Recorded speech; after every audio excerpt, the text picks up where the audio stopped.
হিন্দু ধর্মের অন্যতম প্রধান উৎসব হল রথযাত্রা।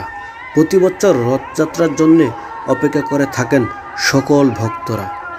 রথযাত্রার দিন থেকে শুরু করে উল্টো রথ অবধি চলে। এই উৎসবে আয়োজন বর্ণত আষাঢ় মাসে হয়ে থাকে। রথযাত্রা উপলক্ষে বিভিন্ন স্থানে মেলা বসেন। ক্রেতা বিক্রেতারা উভয় বর্ণির সাজে সাজিয়ে থাকেন দোকানগুলো। আয়োজন হয় উল্টো রথ যাত্রার মধ্য দিয়ে শেষ হয়।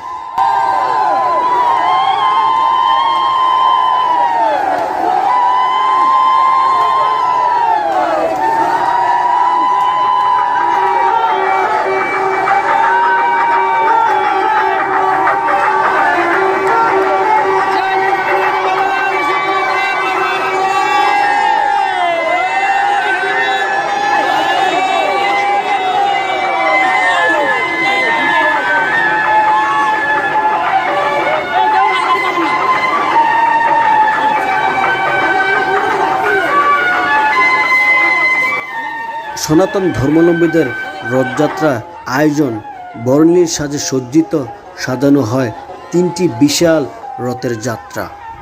জগন্নাথদের সুব্রত ও বলরাম প্রতিক্রিয়া নিয়ে বের হয় সকল ভক্তরা রথযাত্রা। উল্লেখিত রথযাত্রার পর জগন্নাথ বলরাম ও সুব্রত মাসির বাড়ি বৃন্দাবন থেকে নিজের দ্বারকায় মন্দিরে ফিরে আসেন। এই যাত্রাকেই বলা হয় উল্টো রথযাত্রা।